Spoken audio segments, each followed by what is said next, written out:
أعوذ بالله من الشيطان الرجيم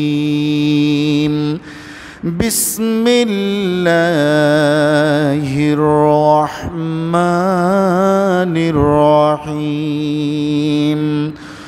ومن أعرض عن ذكري فإن له معيشة ضنكا ونحشره يوم القيامة أعمى قال رب لم حشرتني أعمى وقد كنت بصيرا قال كذلك أتتك آياتنا فنسيتها وكذلك اليوم تنسى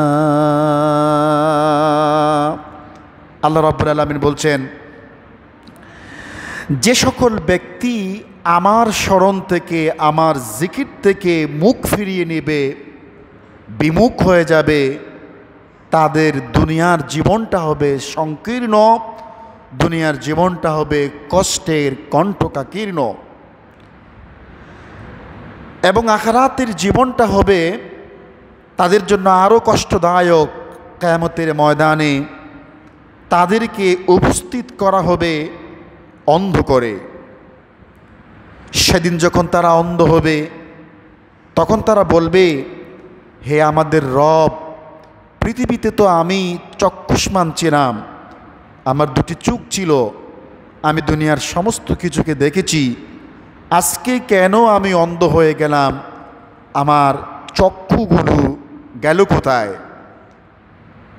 তাকে বলা হবে, আল্লাহ রাব্বুল আলামিন বলবেন, পৃথিবীতে তো তোমাকে আমি দুটি চোখ দিয়েছিলাম, এই চোখ দিয়ে তুমি সমস্ত কিছুকে দেখেছ, কিন্তু আমি তোমার সামনে আমার কিছু আয়াত দিয়েছিলাম, ওইগুলোকে তুমি ভুলে গিয়েছিলে, ওগুলোকে দেখেও না দেখার ভান করেছিলে, দেখো নাই, পড়ো নাই, বুঝো নাই, এই জন্য আজকে আমি তোমাকে ভুলে গিয়েছি, অর্থাৎ আমি তোমার চক্ষু শক্তিকে হরণ করেছি, দৃষ্টি শক্তিকে আমি উঠিয়ে নিয়েছি। সাদাকাল্লাহুল আযীম। এটি হলো আজকের আলোচ্য আয়াতগুলোর মোটামুটি সরল সহজ অনুবাদ। আপনারা এর মধ্যে জেনেছেন এই আয়াতগুলো হচ্ছে কোরআন মাজিদের 20 নম্বর সূরা, সূরা তাহার আয়াত। কোন সূরা? সবাই বলতে হবে কোন সূরা। এবং এটি হচ্ছে কোরআন মাজিদের 20 নম্বর সূরা, আয়াত নাম্বার হচ্ছে 124, 125 এবং 126 নম্বর আয়াত। আপনারা যারা এই আয়াতের সহজ সরল অনুবাদটা আপনারা শুনেছেন, আমি আপনাদের সামনে বলেছি, আপনারা নিশ্চয়ই বুঝতে পেরেছেন আল্লাহ রাব্বুল আলামিন এই আয়াতে কারিমার মধ্যে, এই আয়াতগুলোর মধ্যে আল্লাহ পাক জানিয়ে দিচ্ছেন, যারা আল্লাহর থেকে বিমুখ হয়ে যাবে, আল্লাহর জিকির থেকে যারা নিজেদেরকে সরিয়ে রাখবে, বিমুখ করে ফেলবে, তাদের দুনিয়ার জীবন হবে সংকীর্ণ, দুনিয়ার জীবন হবে কষ্টের, দুনিয়ার জীবন হবে কণ্ঠকাকীর্ণ, এবং আখিরাতের জীবন হবে তাদের জন্য অন্ধত্বের জীবন, বদিরের মতো। আখিরাতে তারা কিয়ামতের ময়দানে উঠবে এবং আখিরাতের জীবনটাও হবে আরও অনেক বেশি কঠিন। কেন কঠিন হবে? কাদের জন্য কঠিন হবে? আল্লাহ পাক বলছেন, যারা আল্লাহর জিকির থেকে মুখ ফিরিয়ে নেবে। কাজী আল্লাহর জিকির কি? আল্লাহর জিকির বলতে এই আয়াতগুলোর মধ্যে কি বোঝানো হয়েছে এটা আমাদের জানা প্রয়োজন আছে। আল্লাহ পাক বলছেন, ওয়ামান আ'রাদা আন যিকরি ফাইন্না লাহু মাঈশাতান দনকা ওয়া নাহশুরুহু ইয়াওমাল কিয়ামাতি আ'মা। যারা আমার জিকির থেকে মুখ ফিরিয়ে নিবে তাদের দুনিয়ার জীবন হবে কষ্টের, আর আখিরাতে তারা হবে অন্ধ। এই জিকির বলতে কি বোঝায়? জিকিরের তাফসির কি? কোরআনুল কারীমে জিকির শব্দটি অনেক করতে এসেছে। এইখানে জিকির শব্দের অর্থ হচ্ছে কোরআনুল কারীম। আল্লাহ রাব্বুল আলামিন যে কোরআনকে দিয়েছেন আমাদের জন্য, মানুষের জন্য, তামাম পৃথিবীর মানুষের জন্য হেদায়াতের গ্রন্থ হিসেবে, এই কোরআনকে, কোরআনুল কারীমকে যারা ভুলে যাবে, কোরআন যারা পড়বে না, কোরআন যারা মানবে না, কোরআন যারা বুঝবে না, কোরআনের আলোকে যারা নিজের জীবন, নিজের সমাজ, নিজের পরিবার, নিজের রাষ্ট্রকে কোরআন দিয়ে যারা গঠন করবে না, কোরআনের বিধিবিধানকে যারা বরদাস্ত করতে পারবে না, কোরআন থেকে যারা মুখ ফিরিয়ে নিবে, আল্লাহ রাব্বুল আলামিন বলছেন তাদের জীবন হবে কণ্টকাকীর্ণ, তাদের জীবন হবে কষ্টের, তাদের জীবন হবে যন্ত্রণার, এবং আখিরাতেও তারা অত্যন্ত খারাপ একটা পরিবেশের মধ্যে, খারাপ একটা পরিস্থিতির মুখোমুখি তারা হবে। আমার বন্ধুগণ, আমরা জিকির বলতে মনে করি শুধুমাত্র এক জায়গায় একত্রিত হয়ে কতক্ষণ ইল্লাল্লাহ ইল্লাল্লাহ জপা, এটা কি আমরা জিকির বলে মনে করে থাকি। বিশেষ করে পরিস্থিতিটা এখন এমন দাঁড়িয়েছে, জিকিরটাকে অনেকটা আমাদের সমাজে বিকৃতভাবে সমাজের সামনে তুলে ধরা হয়েছে। জিকির বলতে অনেকেই মনে করে গিয়াসউদ্দিন তাহেরির মতো নাচানাচি, ওই ধরনের ডান্স, নৃত্য, ওইগুলো বিশ্বাস করেন জিকরুল্লাহ নয়, এগুলো আল্লাহর জিকিরের ভেতরে কখনোই পড়ে না। দাঁড়াইয়া, লাফাইয়া, বাদ্য বাজিয়ে, গান গিয়ে, নেচে নেচে, এগুলো জিকির নয়, এগুলো হচ্ছে জিকিরের নামে ভণ্ডামি। এইরকম জিকিরের অস্তিত্ব সাহাবায়ে কেরামদের যুগে ছিল না। আল্লাহ রাব্বুল আলামিনের স্মরণ বিশ্বনবী মুহাম্মদুর রাসূলুল্লাহ করেন নাই? কথা বলতে হবে। আল্লাহর জিকির বিশ্বনবী মুহাম্মদুর রাসূলুল্লাহ করেন নাই? করেছেন। কথা বলেন না কেন? রাসূলুল্লাহ জিকির করেছেন নাকি করেন নাই? সাহাবায়ে কেরাম জিকির করেন নাই? ওনারাও জিকির করেছেন। মাযহাবের ইমাম সাহেবরা, চার মাযহাবের ইমাম সাহেবরা কি জিকির করেন নাই? এমন একজন ব্যক্তি কি আছে যেই ব্যক্তি দেখাতে পারবে, প্রমাণ করতে পারবে যে রাসূলুল্লাহ সাল্লাল্লাহু আলাইহি ওয়াসাল্লাম জিকিরে দাঁড়াইয়া ওই রকম আপনার লাফালাফি করেছেন? বাদ দেন রাসূলুল্লাহর কথা, এটা কল্পনাও করা যায় না। রাসূলুল্লাহ সাল্লাল্লাহু আলাইহি ওয়াসাল্লামের একজন সাহাবী, তার বিপুল পরিমাণে সাহাবীদের মধ্য থেকে একজন সাহাবী এরকম জিকিরের নামে দাঁড়াইয়া লাফালাফি করেছেন, ডান্স দিয়েছেন, ভণ্ডামি করেছেন, এমন একটা দৃষ্টান্ত সাহাবায়ে কেরামদের জীবন থেকে কেউ দেখাতে পারবে না। কেউ আবার জিকিরের নামে আপনার গাছের উপরে উঠে, প্যান্ডালে উঠে, তারপরে পাগলামি শুরু করে দে, বেহুশ হয়ে যায়, বলে ফানাফিল্লা হয়ে গিয়েছি। আমি বলি ভালো, আপনার ইমানের জজবা অনেক বেশি, আপনি ফানাফিল্লা হয়ে যান। আমি আপনাকে প্রশ্ন করি, মাযহাবের যে ইমাম সাহেবরা আছেন, সিহাসিত্তার কিতাবগুলোর রচয়িতা মুহাদ্দিস যারা আছেন, ইমাম বুখারী, ইমাম মুসলিম, এই সমস্ত জগৎ বিখ্যাত মুহাদ্দিস, ওনাদের ইমান তো আমার আপনার চাইতে বেশি ছিল। কথা বলেন ঠিক না বেঠিক? নিশ্চয়ই বেশি ছিল। মাযহাবের কোনো ইমাম জিকির করতে করতে গাছে উঠে গেছেন, লাফ দিয়ে উঠছেন, পড়ছেন, এরকম পাগলামি করেছেন, এমন ইতিহাস, এমন কথা কেউ দেখাতে পারবে না। কাজে এগুলো জিকির নয়, এগুলো হচ্ছে জিকিরের নামে বিদআত, এগুলো জিকিরের নামে এক ধরনের ফাইজলামি, এগুলো হচ্ছে জিকিরের নামে ভণ্ডামি। জিকির কেমনে করতে হবে, কিভাবে করতে হবে, এইগুলো আমাদেরকে আমাদের নবী বিশ্বনবী মুহাম্মদুর রাসূলুল্লাহ সাল্লাল্লাহু আলাইহি ওয়াসাল্লাম শিক্ষা দিয়ে গিয়েছেন। কথা বলেন ঠিক না ভাই ঠিক? কিভাবে জিকির করতে হবে, জিকির বলতে কি বোঝায়, এগুলো বিস্তারিত আলোচনা আপনাদের সামনে হয়েছে। জীবন চলার পথে আপনার যখন যেখানে আল্লাহ রাব্বুল আলামিনকে যেভাবে স্মরণ করা প্রয়োজন ওইভাবে আল্লাহকে স্মরণ করার নাম জিকির।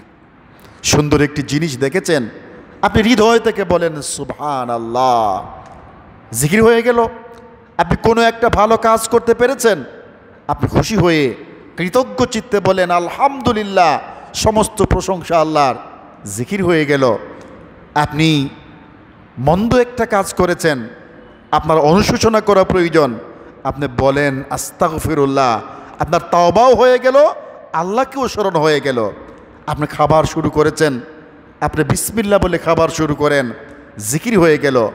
আপনি ঘুমাবার সময় ঘুমের দোয়া পড়েন, ঘুম থেকে উঠবার পরে রাসূলুল্লাহ যে শিক্ষা আমাদেরকে দোয়া শিক্ষা দিয়েছেন ওই দোয়াটা পড়েন। বাজারের দোয়া বাজারে গিয়ে পড়েন, কাজের দোয়া কাজের সময় পড়েন। এই যে দোয়া, এই যে মাসনুন আজকার সমূহ বিশ্বনবী মুহাম্মদুর রাসূলুল্লাহ আমাদেরকে শিক্ষা দিয়ে গিয়েছেন, এইগুলো পড়বেন, এগুলোই হলো প্রকৃতপক্ষে জিকির। কথা বলেন ঠিক না ঠিক? জিকিরের নামে নাচানাচি, জিকিরের নামে লাফালাফি, এইগুলো ইসলাম আমাদেরকে শিক্ষা দেয় নাই। কোরআনুল কারীমের মধ্যে জিকির শব্দটা অনেক অর্থে ব্যবহৃত হয়েছে। কোরআনুল কারীমের মধ্যে জিকির শব্দটা বিভিন্ন অর্থে ব্যবহৃত হয়েছে। অবশ্যই জিকির বলতে মুখ দিয়ে আল্লাহকে স্মরণ করা, এটিও আছে। জিক্রুল্লাহর অন্যতম একটি অর্থ হচ্ছে নামাজ, জিক্রুল্লাহর একটি অর্থ হচ্ছে কোরআন, যেটা আজকে আমি আলোচনা করব ইনশাআল্লাহ। আমার বন্ধুগণ, জিক্রুল্লাহর জিকিরের অন্যতম একটা অর্থ হচ্ছে মুখ দিয়ে আল্লাহকে স্মরণ করা, জবান দিয়ে আল্লাহকে স্মরণ করা, আল্লাহকে ডাকা, এটা হলো জিকিরের অন্যতম একটা অর্থ।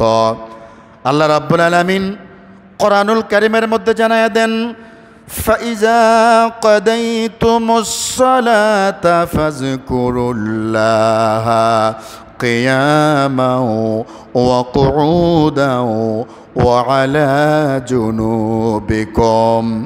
আল্লাহ রাব্বুল আলামিন বলেন, ও আল্লাহর গোলামেরা, যখন তোমরা সালাত শেষ করবে, নামাজ যখন শেষ করবে, নামাজ শেষ করার পরে আল্লাহর গোলামেরা তোমরা আল্লাহকে স্মরণ করো।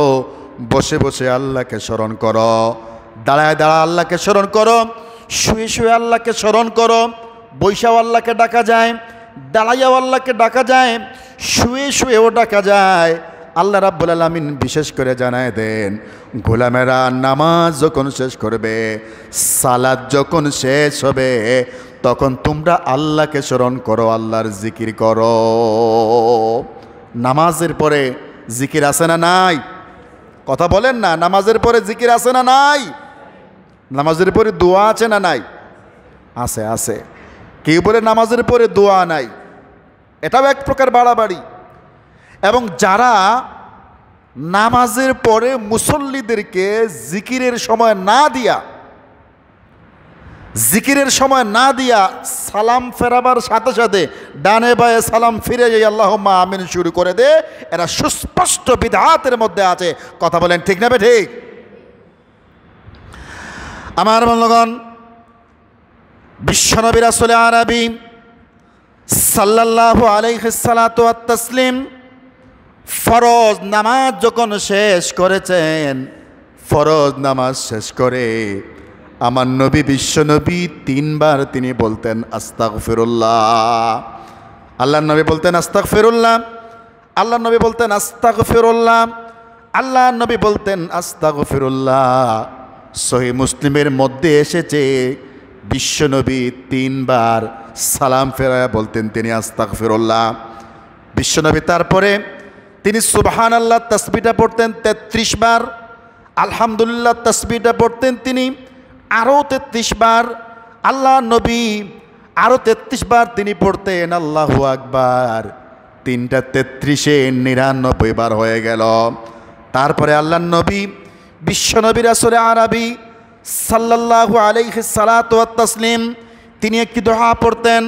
সহিহ হাদিসের মধ্যে এসেছে আল্লাহ নবী বিশ্বনবী পড়তেন লা ইলাহা ইল্লাল্লাহু ওয়াহদাহু লা শারীকা লাহু লাহুল মুলকু ওয়া লাহুল হামদু ওয়া হুয়া আলা কুল্লি শাইইন কাদির। আল্লাহ নবী এইটা পড়ে আল্লাহর শ্রেষ্ঠত্বের ঘোষণা দিয়ে, আল্লাহর উলুহিয়তের ঘোষণা দিয়ে তিনি 100 বার পূর্ণ করতেন।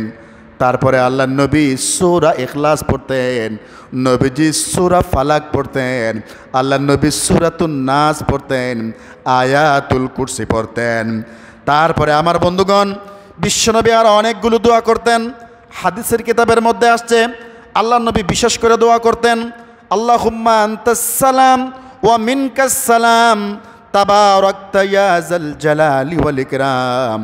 আল্লাহ নবী বলতেন ও রব্বুল আলামিন, আপনি হচ্ছেন আল্লাহুম্মা আনতাস সালাম, আপনি হচ্ছেন শান্তিদাতা, ওয়া মিনকাস সালাম, শান্তি পৃথিবীতে আসে আল্লাহর পক্ষ থেকে। আল্লাহ নবী শান্তিদাতার কাছে তিনি শান্তি চাইতেন। আল্লাহ নবী আরও দোয়া করতেন আল্লাহুম্মা ইন্নী আসআলুকা ইলমান নাফিআ ওয়া রিজকান তাইয়্যিবান ওয়া আমালান মুতাকাব্বালা। আল্লাহ নবী আল্লাহর কাছে দোয়া করতেন রব্বুল আলামিন, তুমি আমাকে উপকারে জ্ঞান দাও, তুমি আমার রিজেকটাকে পবিত্র করে দাও, হালাল রিজেক দাও, হারাম থেকে বাঁচবার তৌফিক দাও। বিশ্বনবী আল্লাহর কাছে দোয়া করতেন রব্বুল আলামিন, তুমি আমাকে এমন আমল করার তৌফিক দাও যে আমলগুলো করলে তুমি কবুল করো, গ্রহণ করো, মঞ্জুর করো, এমন আমলের তৌফিক দাও। তাহলে কি দাঁড়ালো? বিশ্বনবী এগুলো সহিহ হাদিস দ্বারা প্রমাণিত। আল্লাহ নবী বিশ্বনবী নামাজ শেষে, সালাত শেষে, সালাম ফেরাবার পরে আল্লাহ নবী বিশ্বনবী জিকির করতেন 3 বার আস্তাগফিরুল্লাহ, 33 বার করে 99 বার আলহামদুলিল্লাহ, সুবহানাল্লাহ, আল্লাহু আকবার। তারপরে তিনি লা ইলাহা ইল্লাল্লাহু আল্লাহু আকবার, লা ইলাহা ইল্লাল্লাহু ওয়াহদাহু লা শারীকা লাহু লাহুল মুলকু ওয়া লাহুল হামদু ওয়া হুয়া আলা কুল্লি শাইইন কাদির। এইগুলো এটাও বলে 100 বার পূর্ণ করতেন। আচ্ছা বলেন তো দেখি, 100 বার তাসবিহের জন্য এবং আরও 3 বার ইস্তেগফারের জন্য মোটামুটি 3-4 মিনিটের দরকার আছে কি নাই? অবশ্যই দরকার আছে। তারপরে নবীজি সূরা ফাতিহা পড়তেন, নবীজি ইখলাস পড়তেন, নবীজি সূরাতুন নাস পড়তেন, সূরাতুল ফালাক পড়তেন, আয়াতুল কুরসি পড়তেন। এই 3টি সূরা আর একটি আয়াত পড়তে আরও 4-5 মিনিটের দরকার হতো না? নিশ্চয়ই পড়তো। তারপরে বিশ্বনবী নিজে ইনফেরাদিভাবে আল্লাহ নবী অনেকগুলো দোয়া করেছেন, শান্তির প্রত্যাশা করেছেন, রিজিকের প্রত্যাশা করেছেন, নেক আমলের প্রত্যাশা করেছেন আল্লাহর কাছে। কিন্তু আমাদের দেশে যে চিত্রটা এখন আছে, চট জলদি সালাম ফেরাবার সাথে সাথে 2 দিকে সালাম ফিরিয়েই আল্লাহুম্মা আমিন জিকিরের সুযোগটা করে দেওয়া হচ্ছে না, এবং একটা সুস্পষ্ট বিদআত শুরু করে দেওয়া হচ্ছে। কথা বলেন ঠিক না ঠিক? আপনি নিজের সুন্নতের উপর আমল করছেন না, রাসূলুল্লাহর তাসবিহগুলো পড়ছেন না শিখিয়ে দেওয়া, আর মুসল্লিদেরকেও আপনি পড়তে দিচ্ছেন না। ইমাম সাহেব আল্লাহুম্মা আমিন বললেন, মুসল্লিরাও আল্লাহুম্মা আমিন বলো, ইয়া আরহামার রাহিমিন, দৌড় দিয়ে দৌড়াদৌড়ি শুরু হয়ে গেল। আর তাসবিহ যেগুলো মাসনুন দোয়া, জিকির, আজকার যেগুলো আছে, এইগুলো পড়ার সুযোগও করে দেওয়া হচ্ছে না। কথা বলেন ঠিক না ঠিক? এটা মোটেও ঠিক নয়, এটা মোটেও ঠিক নয়। আবার আরও কিছু আছে, বলে নামাজের পরে কোনো দোয়াই নাই।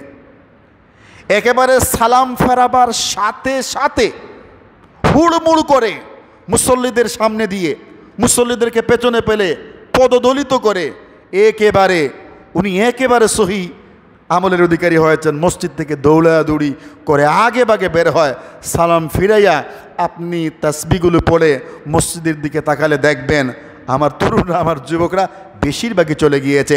কথা বলেন ঠিক না ঠিক? আপনি দোয়া করছেন না, ভালো কথা, যে এটা সুন্নাহর খেলাফ, আপনি বেদাত বলছেন, খুবই ভালো কথা। কিন্তু আপনি যে উঠে যাচ্ছেন দৌড় দিয়ে, আরেকজনের নামাজকে মারিয়ে আগে দিয়ে চলে যাচ্ছেন, এটা আপনি পেলেন কোথায়? এটাও তো আপনি সুন্নাহর খেলাফ করছেন।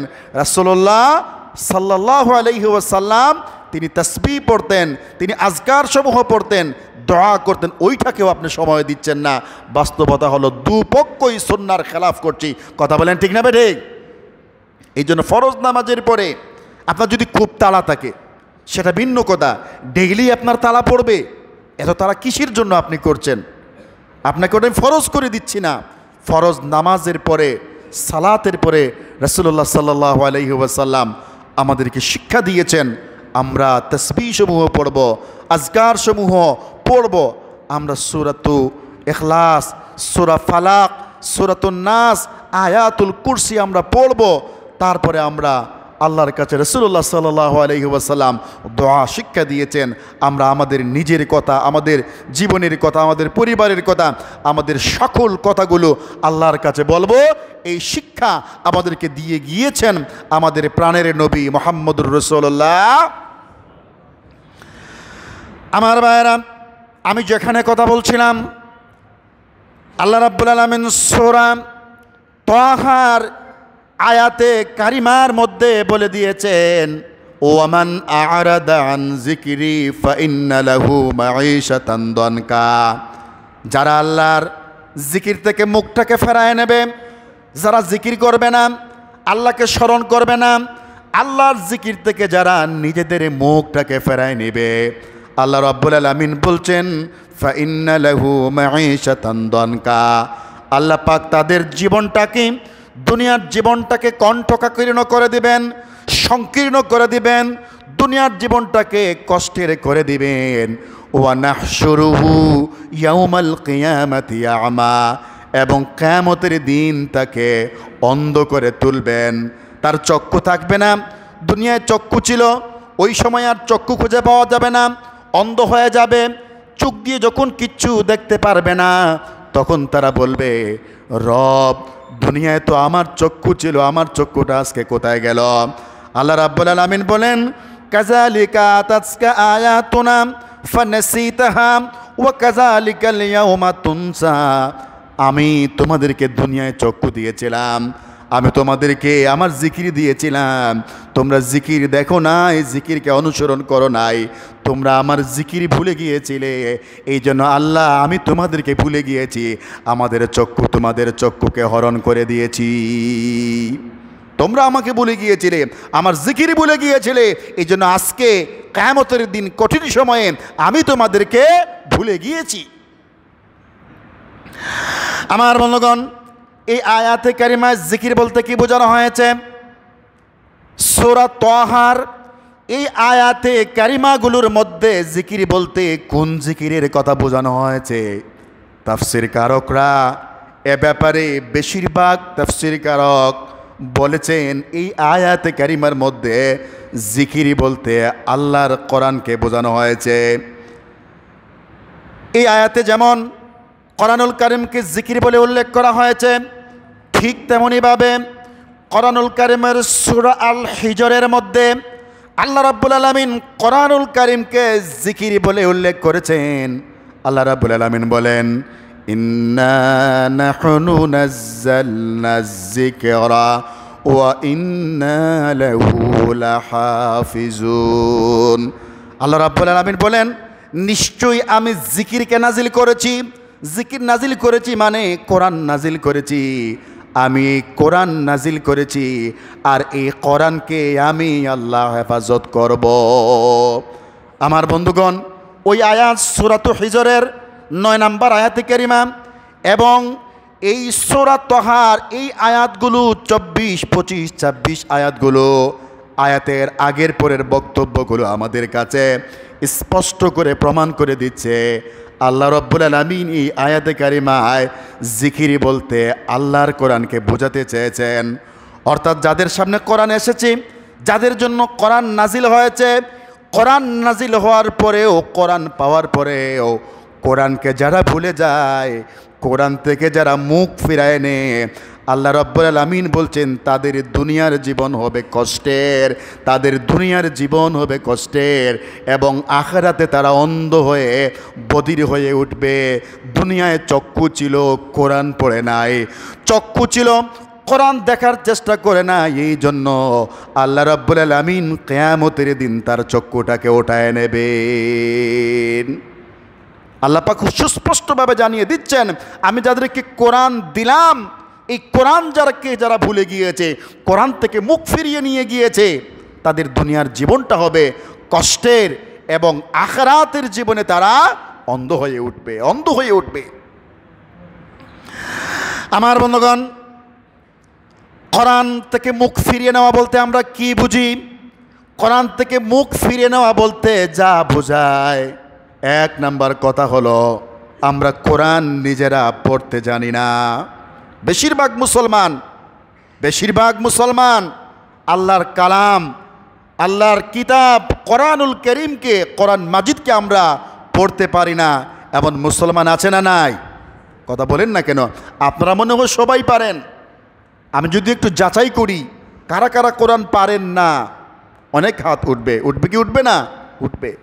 মুসলমান কোরআনটা পড়তেই পারে না। সব পড়তে পারে, বাংলা পারে, ইংরেজি পারে, হিন্দি তো পারেই, পড়তেও পারে, বলতেও পারে, কিন্তু মুসলমান কোরআন পড়তে পারে না। এমন কপাল পোড়া মুসলমান আছে না নাই? যায় দিন চলে যায়, কোরআন পড়লাম না, কত নোবেল নাটক দললাম, হাদিস দললাম না, সত্যিকারের খাঁটি মুমিন মুসলিম হইলাম না যে, কেউ কি জানে সেই গলিটা লাগবে কয়দিন কাজে। জীবন নামক যে একটি ঘড়ি আছে, কয়দিন কাজে লাগবে আমরা জানি না। এই জীবনে আমরা কত কিছু পড়তে পারি, বাংলা পারি, ইংরেজি পারি, হিন্দি পারি, নাটকের বই পড়তে পারি, উপন্যাসের বই যত বড় হোক খতম দিতে পারি, কোরআন পড়তে পারি না। এমন বদকিসমতে মুসলমান আছে না নাই? এদের দুনিয়ার জীবন হবে কষ্টের, আখিরাতের জীবন হবে আরো বেশি কষ্টের। কোরআন থেকে মুখ ফিরিয়ে নেওয়ার আরেকটা অর্থ হলো যে কোরআন পড়তে পারে। মক্তবে ছোটবেলা মা বাপ পাঠিয়েছিলেন, কোরআন পড়া শিখেছিল, কিন্তু এখন আর কোরআন ধরা হয় না। ঘরে কোরআন আছে, বিয়ের সময় শ্বশুর বাড়ি থেকে একটা কোরআন মাজিদ উপহারও দেওয়া হয়েছিল। যত্ন করে এই কোরআনটাকে থাকের উপর সাজিয়ে রাখা হয়েছে। কোরআন পড়ার সুযোগ, কোরআন পড়ার সময় মুসলমানের হয় না। এমন বদকিসমতে মুসলমান আছে না নাই? কোরআন না পড়তে পড়তে ইমানটা মরে যাচ্ছে মুসলমানের, ঠিক না? কোরআন যখন মুসলমান পড়ে ইমানটা বাড়ায় দেন কে? ওয়াইজা তুলিয়াত আলাইহিম আয়াতুহু জাদাতুহুম ঈমানা। কোরআন তেলাওয়াত করলে, কোরআন পড়লে, কোরআন শুনলে আল্লাহ পাক ঈমানটা বাড়ায় দেন। কোরআন মুসলমান পড়ে না, এই জন্য ঈমানদারদের ঈমান, হৃদয় থেকে ঈমানের শক্তিটা নাই হয়ে যাচ্ছে। কথা বলেন ঠিক না বেঠিক? কোরআন থেকে মুখ ফিরিয়ে নেয়ার আরও একটি গুরুত্বপূর্ণ অর্থ হলো, কোরআন মুসলমানরা কিছুটা হলেও পড়ে, কিছু সংখ্যকেও পড়ে, কিন্তু এই কোরআনে কি আছে বলা মুসলমানরা সেটা জানার চেষ্টা করে না। আল্লাহ পাক বলছেন, আফালা ইয়াতাদাব্বারুনাল কোরআন, তোমাদের কি হলো, তোমরা কোরআনটাকে নিয়ে একটু চিন্তা ভাবনা করো না, গবেষণা করো না। কোরআনে কি বলা হয়েছে, কি আদেশ নিষেধ দেওয়া হয়েছে, কি হুকুম আহকাম দেওয়া হয়েছে, এগুলো কেন তোমরা জানো না, বুঝো না, এগুলো নিয়ে কেন একটু চিন্তা গবেষণা করো না। কোরআন পড়ার, কোরআনের অর্থ জানার দরকার আছে কি নাই? মুসলমান কোরআনের পড়তেই পারে না, অর্থ জানার চেষ্টা করে না। আরেক শ্রেণী আছে, কোরআন থেকে মুখ ফিরিয়ে নেওয়ার আর একটা গুরুত্বপূর্ণ অর্থ হলো, কোরআন পড়ে না, কোরআন পড়তেও পারে না, কোরআনের অর্থও জানে না।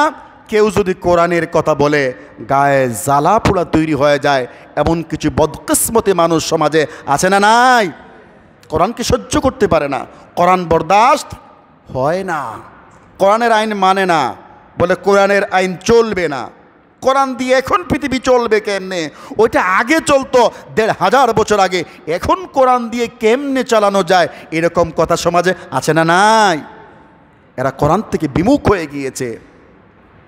এজন্য এদের কথাই আল্লাহ পাক বলছেন যে যারা কোরআন থেকে এইভাবে পড়ে না, তেলাওয়াত করে না, বুঝে না, কোরআনকে মানে না, কোরআনকে বরদাস্ত করতে পারে না, আল্লাহ পাক বলছেন তাদের দুনিয়ার জীবনটা হবে সংকীর্ণ এবং আখিরাতের জীবনটা হবে আরো সংকীর্ণ, অন্ধকারে তো তোলাই হবে তাদেরকে। আমার ভাইয়েরা, যারা নাকি কোরআন পড়ে না, যারা কোরআন থেকে বিমুখ হয়ে গিয়েছে, কোরআনের সাথে যাদের জীবনের সম্পর্ক নাই, আল্লাহ রাব্বুল আলামিন তাদের কথা বলছেন।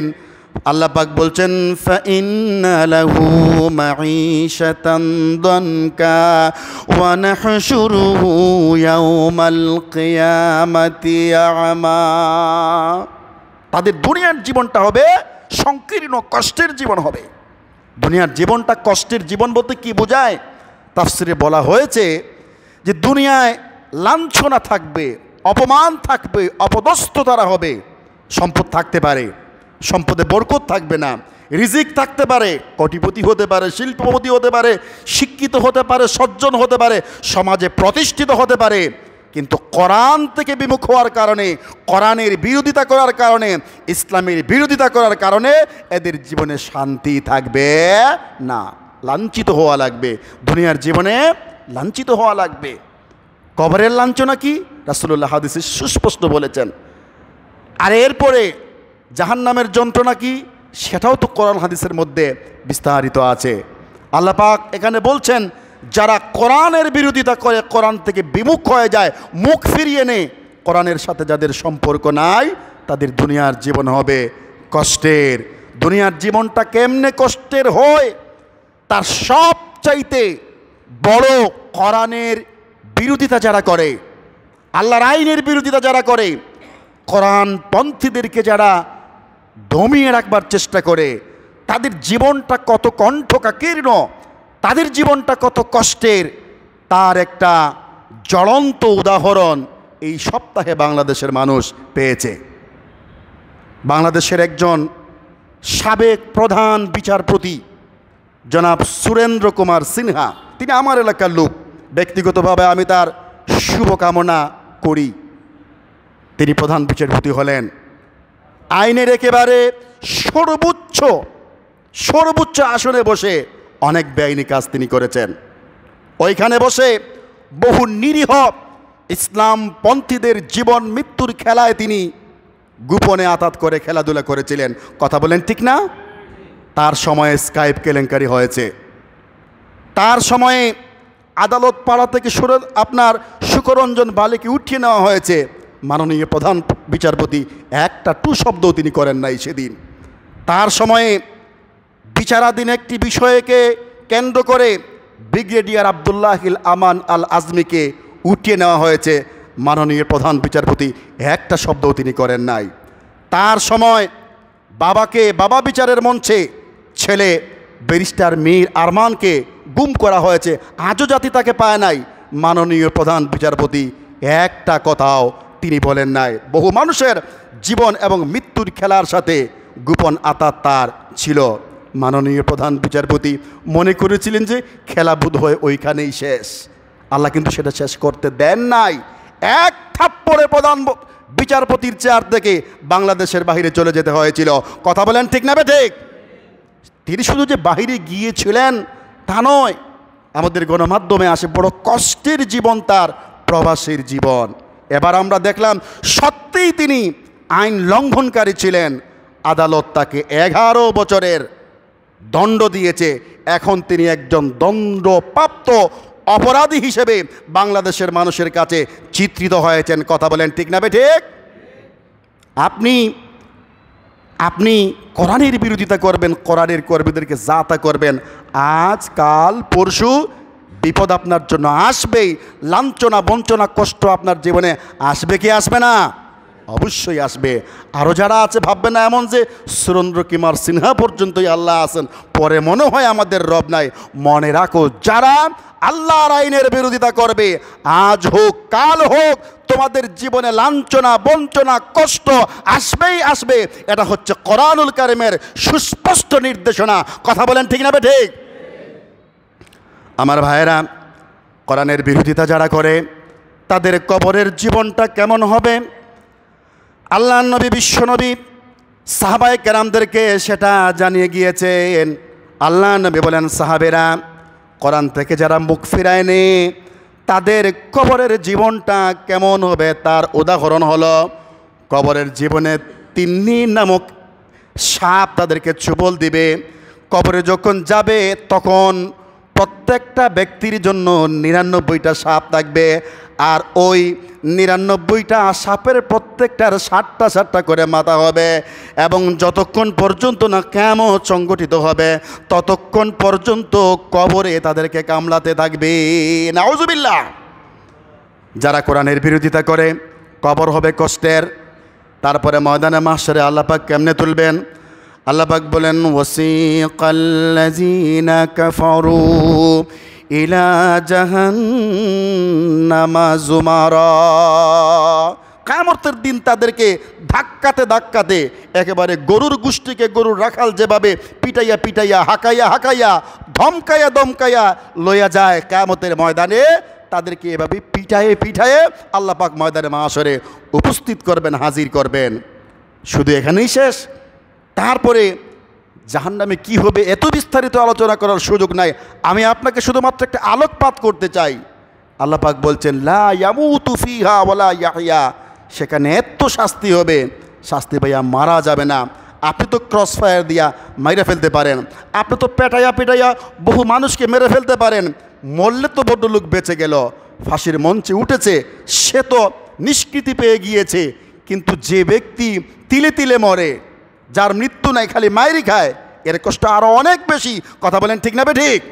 আল্লাহ পাক বললেন বিপরীতে এমন শাস্তি তোমার জন্য আছে, লা ইয়ামুতু ফিহা ওয়ালা ইয়াহইয়া।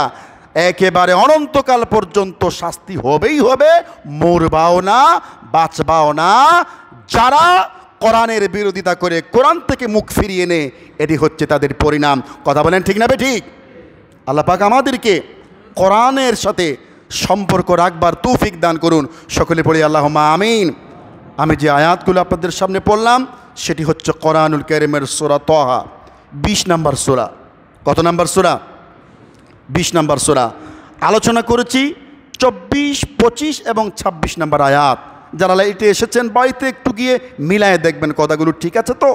আপনি দেখবেন আল্লাহ পাক বলছেন যারা আল্লাহর কোরআন থেকে মুখ ফিরায় নেয়, কোরআনের সাথে সম্পর্ক রাখে না, কোরআন পড়ে না, কোরআন বোঝে না, কোরআনের আইন মানে না, কোরআনের বিরোধিতা করে, কোরআনের পক্ষের লোকদের সাথে শত্রুতা পোষণ করে, আল্লাহ পাক বলছেন তাদের দুনিয়ার জীবনটা হবে কষ্টের।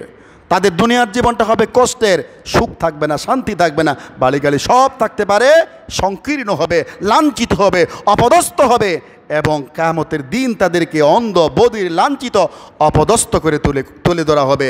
আল্লাহ রাব্বুল আলামিন এই জিল্লতি থেকে আমাদেরকে বেঁচে থাকবার তৌফিক দান করুন। সকলে পড়ি আল্লাহুম্মা আমিন। ওয়া আখিরু দাওয়ানা আনিল হামদুলিল্লাহি রাব্বিল আলামিন।